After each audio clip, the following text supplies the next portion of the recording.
નોબાર ગામથી નવી નગરી આઈટીઆઈ સુધીના 87 લાખના ખર્ચે નવીનીકરણ થનાર રોડનું ખાતમુહૂર્ત ધારાસભ્ય ડીકે સ્વામીના વરદ હસ્તે કરાયું।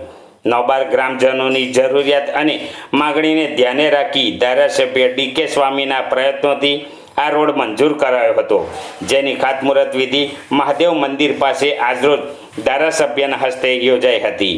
આ રોડ નોબાર ગામ, નવી નગરી તથા આઈટીઆઈ સુધીના 1.5 કિલોમીટર રોડનું નવીનીકરણ 87 લાખના ખર્ચે થનાર હોય, જે રોડનું ખાતમુહૂર્ત ધારાસભ્ય ડીકે સ્વામીના વરદ હસ્તે કરવામાં આવ્યું હતું।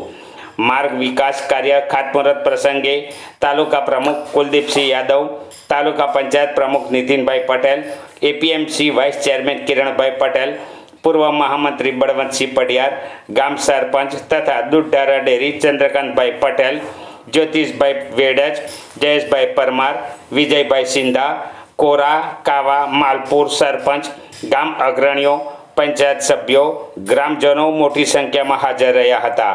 રોડના નવીનીકરણની ખાતમુહૂર્ત વિધિ કરવામાં આવી હોય ગ્રામજનોમાં ખુશીની લહેર જોવા મળતી હતી અને ધારાસભ્ય તથા ગુજરાત સરકારનો આભાર ગ્રામજનોએ વ્યક્ત કર્યો હતો।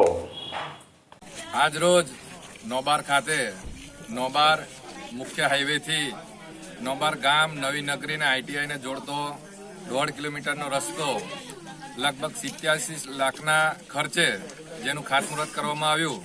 આ રસ્તો નોબાર ગામની ખૂબ જ જરૂરિયાત હતી અને નોબારના ગામજનોની ખૂબ રજૂઆત પણ હતી।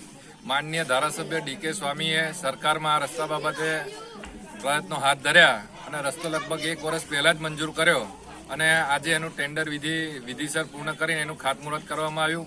આ પ્રસંગે હું ભારતીય જનતા પાર્ટી વતી આદરણીય ધારાસભ્ય ડીકે સ્વામીનો, સમસ્ત ભારતીય જનતા પાર્ટીની સરકારનો, અમારા ભારતીય જનતા પાર્ટીના તમામ આગેવાનો, તાલુકા પંચાયત પ્રમુખ, ભારતીય જનતા પાર્ટીના પ્રમુખ, સૌ આગેવાનોનો ખૂબ ખૂબ આભારી છું। ખાસ કરીને આગામી સમયમાં જંબુસર તાલુકાના અંદાજિત 35 જેટલા વધુ રસ્તાનું ખાતમુહૂર્ત પણ હાથ ધરવામાં આવશે।